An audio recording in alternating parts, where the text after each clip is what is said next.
It's a fact. 70% of new businesses will not survive their first 10 years, and over 50% will not even see their fifth birthday. Imagine stepping into an arena where 7 out of every 10 competitors will fail to survive. That's disturbing.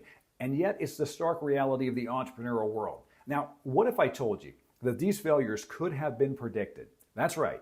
Those who fail often make the same critical mistakes. So, I'm unpacking 7 of the most common mistakes that new entrepreneurs make. So if you're determined to outpace the majority and avoid the common mistakes that doom 70% of business owners, then get ready, because the information that I'm about to share with you might just be the key to ensuring that your business will still be standing strong a year from now. And make sure to stick around to the end, because number 7, that is the number one reason that businesses go under. And I'm going to teach you how to avoid it right here. Now, if you're new to my channel, this is Startup 3, your go-to guide for business tips and entrepreneurial advice during your first 3 years of business. Now, I'm Gary Smith. I'm a U.S. Army veteran. I'm a business and marketing adjunct professor. I teach in the Graduate School of Business, and I'm an entrepreneur. On this channel, I teach action steps and strategies designed to help you launch, grow, and thrive during your first few years in business. So let's talk about mistake number 1, which is the lack of a clear business plan. Just imagine stepping into a boat with the intention of setting sail to a distant shore. However, you have no map, you have no compass, or even a clear idea of where the shore is. Right? This scenario mirrors the journey that many new entrepreneurs embark on in their business venture without a clear business plan. Now, the absence of a plan is, well, it's akin to navigating through uncharted waters without any tools for guidance. A comprehensive business plan is not just a document. It's a roadmap that outlines your business's goals, strategies for achieving them, and the potential obstacles that you might face along the way. In fact, get this, 67% of businesses in the United States do not have a written business plan. And neglecting to create one is basically a failure to define your goals and objectives. So is it really even a surprise that most businesses fail? Think about it. Without a plan, it's challenging to even measure or understand the direction in which your business is heading. That's because planning and goals really serve as that guiding light, ensuring that every decision and every action taken aligns with what you aim to achieve. And you should have market research integrated as part of that plan as well. Now, the reason I say that is because underestimating the importance of market research, well, that's like setting sail without even checking the weather conditions. How do you set achievable goals if you don't know what's occurring in your own marketplace? That's something you need to think about. And in fact, I would say this type of research that goes into planning and creating realistic objectives, well, that provides you with invaluable insights about your industry, about the competition, and the latest trends. It helps you understand the needs and the behaviors of your customers, enabling you to really tailor your products and services accordingly. And skipping this important part of the plan, that can lead to misguided assumptions about your market's demand. In other words, the foundation of a successful business venture lies in a well-crafted business plan that addresses these critical areas. The areas include things like the components of market research, understanding your target audience, things like value proposition, right? It's the business plan that can help you better navigate these treacherous waters of entrepreneurship with both confidence and precision. Now, as we take a deeper look into why 70% of businesses are set to face the daunting shadow of failure, we encounter a critical oversight that, well, many entrepreneurs make this. It's mistake number 2, and this is ignoring customer feedback and market demands. Now picture this, right? You've created a product or service, you put all your heart and soul into it, you're convinced it will revolutionize the market. However, this conviction, it's admirable, but it can also be a pitfall if it turns into overconfidence without market validation. Imagine launching a product that you believe in, only to discover that the market doesn't really share your enthusiasm, right? This scenario, well, it's not just disappointing, but it's a stark reminder of the importance of validating your product or your service with your target audience before committing to its full development or its launch. In fact, have you ever maybe thought of a product or service that initially you believe this was just a great idea, but then later you were thankful that you never brought it to market? You then realized that, well, nobody would have bought it. I know I am. I've done that more than once, actually. If you've ever experienced that, put that in the comments below, because that's where communication with your market, that can really pay off. I mean, think about it, right? The dialogue between a business and its customers. That's not a one-time conversation, right? That's an ongoing exchange of ideas and feedback and suggestions and responses. And not adapting to customer needs and feedback, that's like ignoring the directions on your GPS while driving. You might be on the move, but are you headed in the right direction? Right? That's important. Customers today are more vocal than ever about what they want and what they need. But when businesses fail to listen, you not only miss out, but you also risk alienating your customer base. So adapting to customer feedback isn't a sign of weakness. It's a strategic move that really signifies your commitment to serving your customers better. Because the marketplace, well, it's not static, is it? It's a dynamic, ever evolving, ever changing ecosystem. And the simple failure to recognize shifts in market trends, that's a recipe for disaster. Trends can change rapidly. And what was in demand maybe yesterday isn't going to be in demand tomorrow. And entrepreneurs who stay glued to their initial assumptions about the market without keeping an eye on these shifts, well, they're going to find themselves outpaced by competitors who are more attuned to that changing landscape. And while ignoring customer feedback and market demands, that's a dangerous path to be on. It's also one that you can easily avoid or correct. The key lies in humility. What I mean by that is being open to feedback, being willing to adapt and monitoring the market for changes. Now, let's turn our attention to another common mistake. It's so common, in fact, I teach this topic in a couple courses at the university. So, mistake number 3 is underestimating the importance of marketing.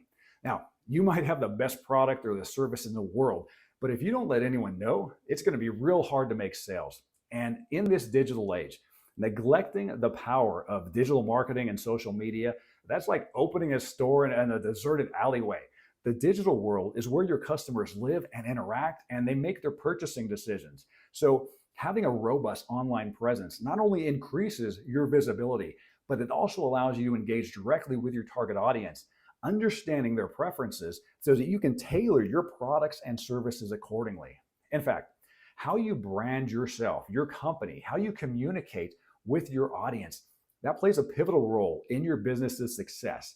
And ineffective branding and inconsistent communication, that can lead to a disjointed perception of your business.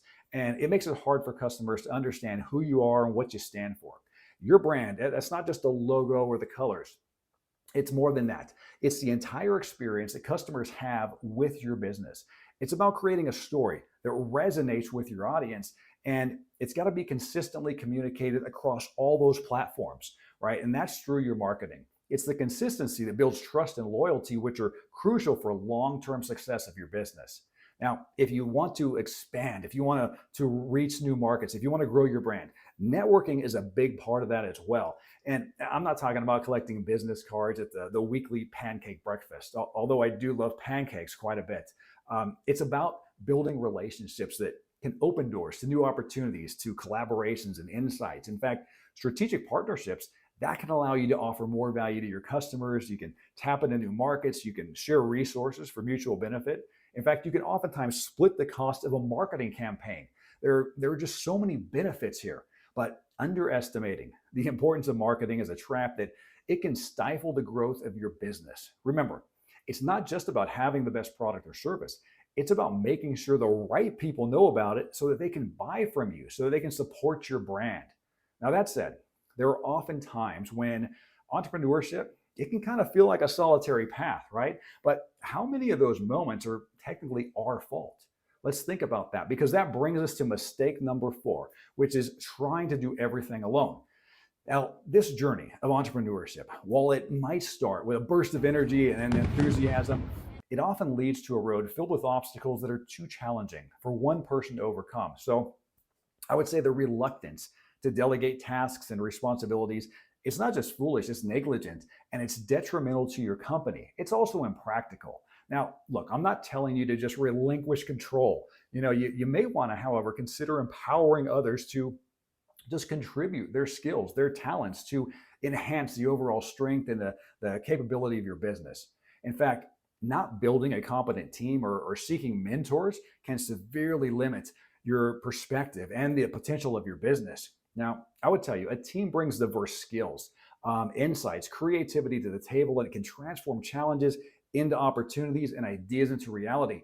And mentors, with their experience and their wisdom, they can really guide you through that labyrinth of business decisions, helping you avoid pitfalls and accelerate your growth. Their advice can really be the compass at times that helps you navigate through the uncertain waters of entrepreneurship with confidence and even some clarity. I mean, I thank God for the mentors that I've had in my life, because without them, I probably would have fallen down a whole lot more than I did. And I fell down plenty of times. And, here's the deal: success, it's usually not just the result of one individual's efforts, but it's usually a culmination of a lot of minds and hands working together toward that common goal. And I realize growth takes time, right? It doesn't happen overnight. I get that. You might want to start with maybe a virtual assistant, or maybe a graphic designer that you hire off of Fiverr or Upwork part-time. Maybe you hire a grad student as an intern to help with your email marketing just a few hours each week, so that you can focus on things like sales and strategy and planning that, a CEO and a business owner should be actively engaged in.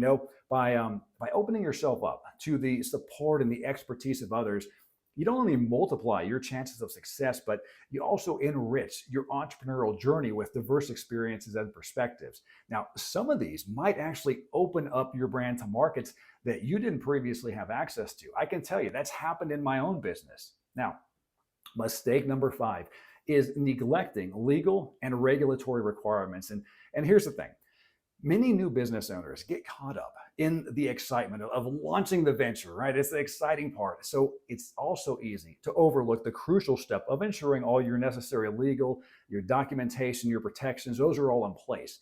And what I mean by that is everything from choosing the right business structure to protecting your personal assets to having clear contracts and agreements in place. Now, I am not giving any legal or tax advice. That's your responsibility to obtain from a qualified source, because without certain legal safeguards in place, your business could be vulnerable to things like disputes, to liabilities, to penalties that not only drain your financial resources, but also jeopardize the success and longevity of your business. And here's the thing, right? Ignorance of tax obligations is not kindly viewed on by authorities. As a business owner, you're expected to know certain things, or you need to hire people who know those things. And not doing so can lead to really severe consequences, including hefty fines, legal action. It's not just about paying taxes. It's about understanding what taxes to apply, how to report them, and then taking advantage of any business tax benefits you might have. This requires diligent attention. I always recommend getting advice from appropriate professionals. Now, this might mean maybe you seek the advice of a financial professional. Maybe it's an accountant or a tax preparer. Maybe it's a trademark attorney. That way you can navigate these areas successfully. And seeking expert advice, taking these proactive steps, I should say, this is what really helps to safeguard your business. Think about intellectual property, right? So it not only protects your business from legal pitfalls, but this is how you're building a solid foundation. That way you can have sustainable growth over the long term. So as we continue our journey to uncover the most common mistakes behind the high failure rate of new businesses, we encounter 2 critical qualities that are often missing, yet vital for survival and growth. I'm talking about mistake number 6, which is a lack of resilience and adaptability. These are the traits that enable businesses to really weather the storms and emerge stronger. Yet their absence has caused many businesses to die an early and avoidable death, which is often very sad. Now, think about it. Not being prepared to pivot when necessary, well, that's like refusing to change lanes or refusing to slam on the brakes when the car in front of you stops abruptly. Now, well, I don't live there anymore. I'm originally from Los Angeles. So, that kind of driving, that's just a normal Tuesday morning on the 605 freeway.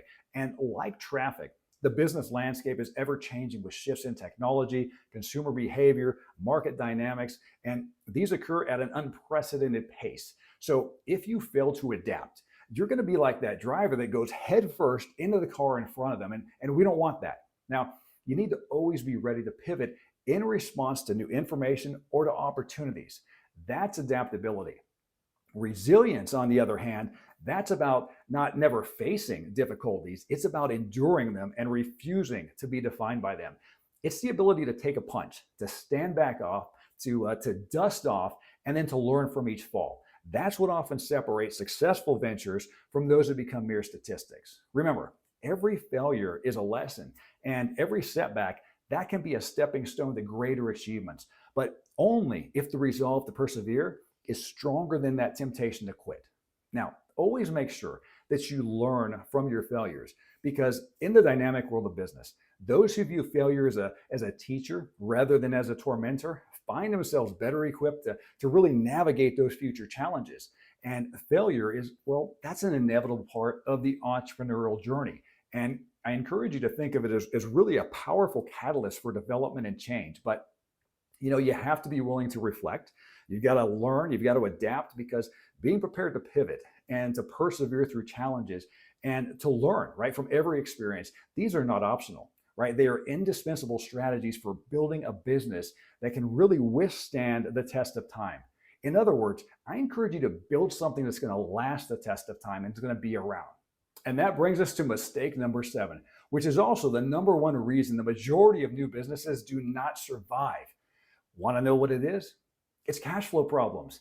This is the most formidable adversary yet. Cash flow problems and mismanagement of funds. This issue is not just a stumbling block. It's often the chasm that swallows businesses whole before they even have a chance to really realize their potential. The old adage, cash is king, this holds particularly true in the business world, where the lack of liquidity is the single most common reason that new ventures fail. Now, that said, cash flow problems frequently arise from things like miscalculations and missteps. One such mistake is poor budgeting and resource allocation. Now, imagine you're planning a long trip, a long journey, and you allocate most of your resources to the most luxurious vehicle you can find, but you leave little for things like fuel and food and emergencies. Most entrepreneurs take that same approach with their business. They just haphazardly allocate their financial resources, and they prioritize some areas, they neglect the others. Often, this is driven by things like emotion and gut feeling, rather than hard logic and data. And they find themselves ill-equipped to really sustain operations in the long run. It's not what you feel or what you hope, it's what you know. And I get it, right? It's natural to be optimistic about your business's prospects, but this optimism, it needs to be grounded in reality. And many entrepreneurs fall into the trap of expecting to have rapid sales growth and substantial income right from the outset, and failing to account for the time that it takes to build a business, to build a customer base, and for your revenue streams to actually mature, and not to mention all the unplanned expenses that are going to come your way. This overestimation can lead to things like premature scaling, hiring too soon, and other expenditures that your business's actual revenue just cannot support. It's also common to see business owners underestimating the costs and the expenses. Now, this is whether we're talking about initial startup costs, ongoing operational expenses, or even unexpected financial challenges. Underestimation will leave your business vulnerable to sudden financial shortfalls, and costs often exceed initial projections. It's not uncommon for miscalculations to quickly escalate into insolvency, and that usually means you're out of business. And when it comes to cash flow, the lack of a contingency plan for financial hurdles really signifies a lack of preparedness for the inevitable ups and downs of business operations. And the reason that matters is because the business landscape is full of unpredictability. Things like market fluctuations, economic downturns, or sudden increases in expenses. And without a financial safety net or a plan to really navigate these challenges, business owners find themselves in dire straits. Just look back a short period of time. How many businesses closed due to COVID that never reopened? So cash flow problems and mismanagement of funds are critical issues that demand serious attention and proactive management. And here's the silver lining, right? As the CEO, as the founder of your company, you have the power to address these areas head on with the seriousness that they deserve. And by being proactive, you can really steer your business away from failure. You don't have to be part of the 70% that aren't going to survive. You can implement these action steps that I'm teaching you here, and you can make forward progress with your business toward a very bright future that's full of stability and success. And if you want to learn more about how to launch, grow, and thrive during your first 3 years of business, just click or swipe the screen here to watch another video.